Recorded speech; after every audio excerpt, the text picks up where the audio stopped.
ሰበር መረጃ ሶስቱ የጥር 14 ተሿሚዎች ጳጳሳት ነን ያሉ ሲሉ የነበሩት ዛሬ ብፁዕ ወቅዱስ ፓትርያርኩ በተገኙበት እንዲሁም ደግሞ ብፁዕ አቡነ ሳዊሮስ ሌሎች ብፁዓን አበው ሊቃነ ጳጳሳት በተገኙበት በጠቅላይ ቤተ ክህነት በመገኘት በይቅርታ ተመልሰዋል ማለት ነው። ሰላም ጤና ይስጥልኝ፣ እንዴት አላችሁ? በመላው ዓለም የምትገኙ የኢዮአብ ሚዲያ ተከታታዮች እንግዲህ በሰበር መረጃ ወደ እናንተ መጥቻለሁ። ዛሬ የምንመለከተው እንግዲህ በጥር 14 በወሊሶ በብፁዕ አቡነ ሳዊሮስ በብፁዕ አቡነ ውስጣቴዎስ እንዲሁም በብፁዕ አቡነ ዜና ማርቆስ አማካኝነት የተሾሙ ጳጳሳት ነበሩ። አብዛኞቹ ጳጳሳት እንግዲህ ይቅርታ ጠይቀው ወደ ቤተ ክርስቲያን እንደተመለሱ የሚታወስ ነው።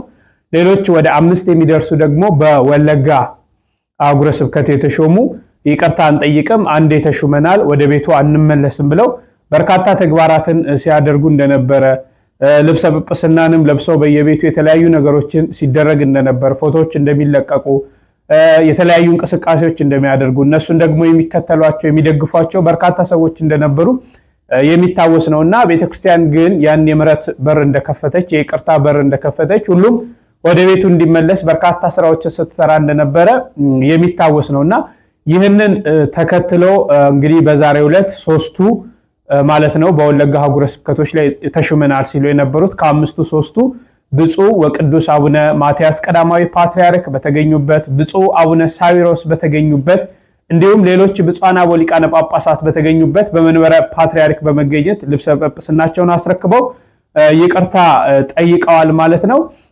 እንግዲህ ይህንን ተከትሎ ብፁዕ ወቅዱስ ፓትርያርኩ ያስተላለፉት መልእክት አለ፣ እነሱም ደግሞ ያስተላለፉት መልእክት አለና እነዚህን ነገሮች በጋራ እንመለከታለን። እስከ መርሐ ግብሩ ፍጻሜ ድረስ አብራችሁኝ እንድትቆዩ እየጠየቅኩ ይህን ቪዲዮ ላይክ እንድታደርጉት ሼር እንድታደርጉትና ቤቱንም ሰብስክራይብ ያላደረጋችሁ ሰብስክራይብ እንድታደርጉ ጠይቃለሁ። እስቲ ለምንድን ነው የተመለሱበት ምክንያት ተናግረዋልና እንስማ።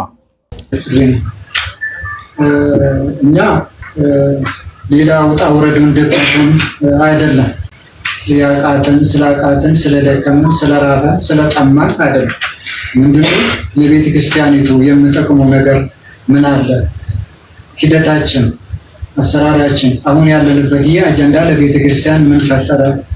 ቤተ ክርስቲያኒቱን ለያየ፣ ህዝቡ ከፋፈለብን። ሌላው ደግሞ አኩርፈውም ደግሞ በዚህ ምክንያት ደግሞ ተሰናክለው ሃይማኖታቸውን የቀየሩ ምዕመናን የዋህ ምዕመናን ስላሉ የኛ ስልጣን የኛ ጵጵስና ቀርቶ የኔም ድቁና የኔም ቁምስና ራሱ ለቤተ ክርስቲያን የማይገነባ ህዝብን የማያንጽ ህዝብን የማይጠብቅና የማያገለግል ውጤት የሚሰጥ ጥቅም የሚሰጥ ካልሆነ ምን ጠቅማል በሚል ጋር የተያያዘ ብፁዕ አባታችን ባደረጉልን አቡነ ሳዊሮስ ባደረጉልን የሰላምና የፍቅር የአባትነት ጥሪ ወደዚህ መጥተን በሰው ፊት ለመቅረብ ችለናል። ስለዚህ ወደፊት በዚህ ምክንያት በቋንቋችን እንማራለን፣ በምንወደው አባት እንገለገላለን፣ ከመልካም አስተዳደር ውጭ ሌላ ጫና አንፈልግም ያሉ ሰዎች ሌላ እስራትና ድክመት ወይም ደግሞ ሌላ ጉዳት፣ መንገላታት፣ ልዩ ልዩ ችግሮች እየደረሱባቸው ስለሆነ እነዚህ ሰዎች በኦሮሚያ ሙሉ ክልል ያሉት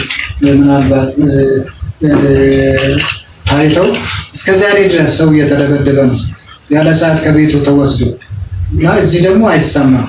ስለዚህ የምታስሩ ሰዎች እንዲለቀቁልን፣ ከስራ የተፈናቀሉ ሰዎች በዚህ ምክንያት ወደ ስራቸው እንዲመለሱ፣ ማገልገልና መስራት ለቤተ ክርስቲያኑ መጥቀም እየቻሉ ደግሞ የተገለሉ ሰዎች ያልተመደቡ ሰዎች ደግሞ አገልግለው እነሱ በአንድነት በሰላም ልክ ያለባቸውን ግዳጅ እንዲወጡ በቅዱስነቱና በብፁዓን አባቶች ፊት አደራ እላለሁ። ለወደፊትም ደግሞ የህዝቡን ችግር የሚያይ በቅርበት ይህንን ህዝብ የሚያዳምጥ ኦሮሚያ ክልል ውስጥ ያሉትን አብያተ ክርስቲያናትን የሚያገለግል ለጥያቄ መልስ የሚሰጥ መልካም አስተዳደር የሚያሰፍን እና የሚያገለግል ህዝቡን በትክክል የሚያዳምጥና የሚያገለግል ቢሮ በኦሮሚያ ደረጃ ብቋቋምልን እንወዳለን። ለምን ተጠሪነቱ ለቅዱስነቱ ወይም ደግሞ ለቅዱስ ሲኖዶስ እና ለጠቅላይ ቤተ ክህነት የሆነ ያው የመንግስት መዋቅር በጠበቀ መልኩ ማለት ነው።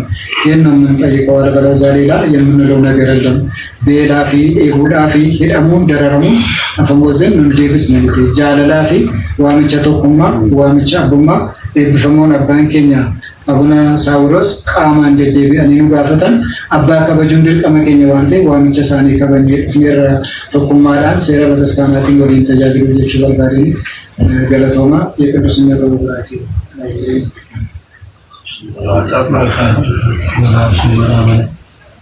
እንደ ተከታተላችሁት ነው እንግዲህ እኛ ርቦን ወይ ሌላ ነገር አተን ወይም ተቸግረን አይደለም የመጣ ነው።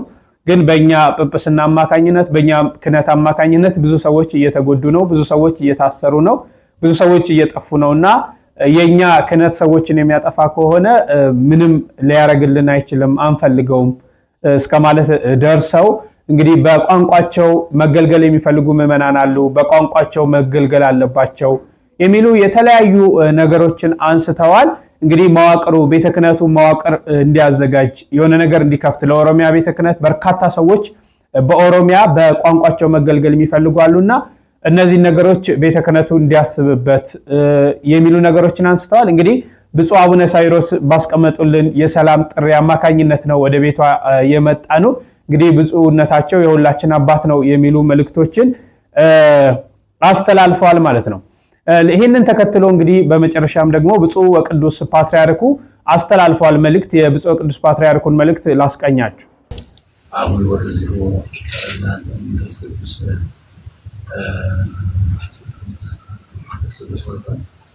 ወደ ወንድሞቻችን አባቶቻችን በመደመራቸው በጣም የሚያስመሰግን ነው። በአቡነ ሳዊሮስም አዲሱ ስራ አስኪያጅ ጠቅላይ ስራ አስኪያጅ የስራ መጀመሪያ ስላደረጉት ነገሮች እናመሰግናቸዋለን። በጣም ትልቅ ስራ ላይ የሰሩት መቼም ሰው አገናኝ አጥቶ እንደዚህ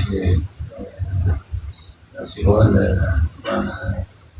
አገናኝ ሆነው ወደዚህ በመመለስ ጥረት ስላደረጉ እናንተም ደግሞ ሳታመነቱ የእሳቸውን ጥሪ ተቀብላችሁ ያው እንግዲህ ስራ አስኪያጅ ናቸው። ሁላችንም ወክለው ነው ሲኖዶስ ወክለው ነው የጠየቋቸው የመጧቸውና በጣም ነው ደስ ያለን ሁላችንም።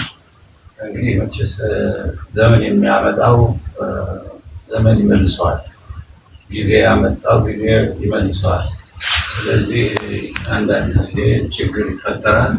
ነገር ግን ያንን ነገር የመጣውን ችግር ለመቅረፍ ደግሞ እኛ ራሳችን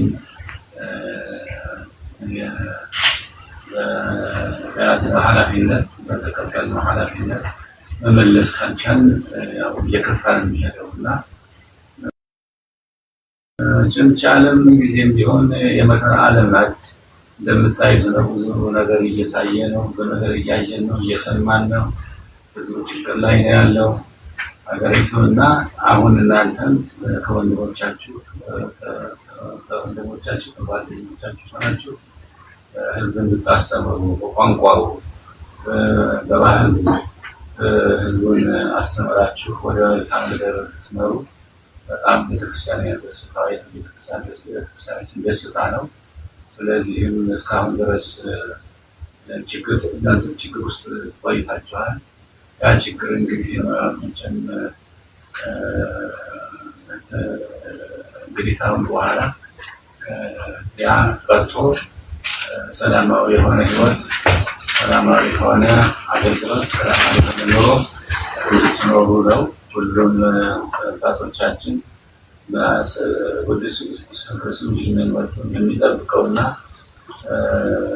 የሚቀበለው ነገር ናትዋለ ሁሉ የሚቀበለው ነው እንጂ ምንም የሚለው ነገር አይኖርም።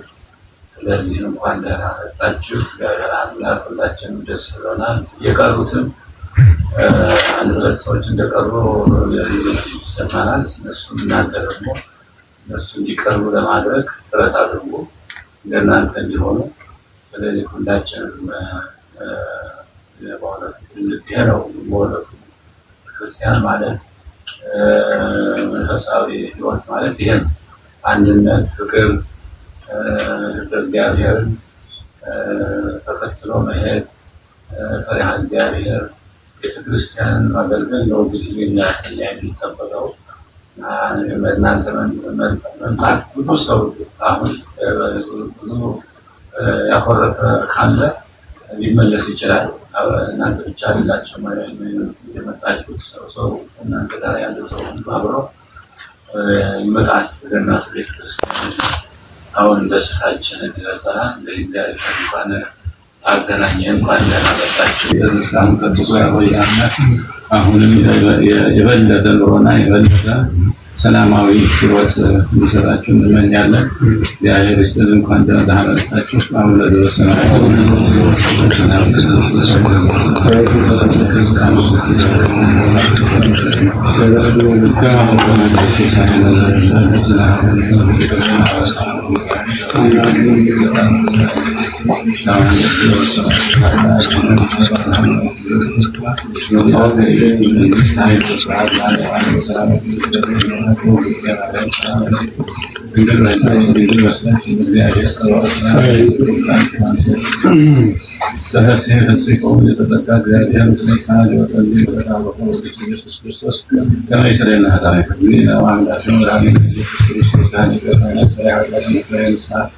وهم سبحانه وتعالى هذا الرجل الصالح هذا بالنسبة لكم هذا الرجل الصالح أبوك تساوي سواء أبوك بس نكون كون فتوحنا ونتوحنا يرسين يرسكون بالوعنا لمن بستسمعنا اليوم هذا النفر الصوص ما سعى تريده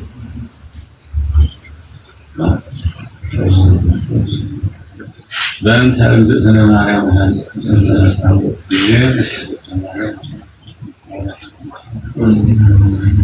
ማልዮ ወላይ በገብ የሰራና የሰራhat ያቁል ተከታተላችሁት ነው። እንግዲህ ቅዱስ ፓትርያርኩ እንኳን ደህና መጣችሁ። በጣም ደስ ይላል። የሚያቀራርብ ሰው ያስፈልጋል። እንግዲህ ብፁዕ አቡነ ሳዊሮስ የጠቅላይ ቤተ ክህነት ዋና ስራ አስኪያጅ ናቸው። የመጀመሪያ ስራቸው ይህንን በማድረጋቸው በጣም ደስተኞች ነን። ደስ ብሎናል።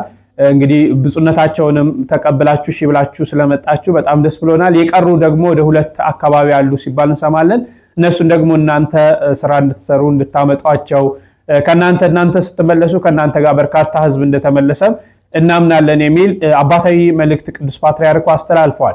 እንግዲህ እንደሚታወሰው እንዳልኳችሁ በጥር 14 የተሾሙ ናቸው። ቤተክርስቲያን ይህንን ህገወጥ ሹመት ስትቃወም በዚህ በህገወጥ ሹመት በርካታ ጉዳቶች ተደርሰዋል። ቤተክርስቲያን ጥቁር ለብሳለች። በርካታ ካህናት በርካታ ምዕመናን ሞተዋል። በተለይ በሻሸመኔ የነበረው ብዙዎቻችን ያንን የቤተክርስቲያን መከራ የነበረውን ሁላችንም አንረሳውም። ያው ፍጻሜው ይሄ መሆኑ ይቅርታ መሆኑ የቤተክርስቲያን ደግሞ የይቅርታ ቤት እንደሆነች እንደሚታወቃል። የይቅርታ ልብ ያላት ናትና በይቅርታ መመለሳቸው በጣም ደስ የሚል ነው።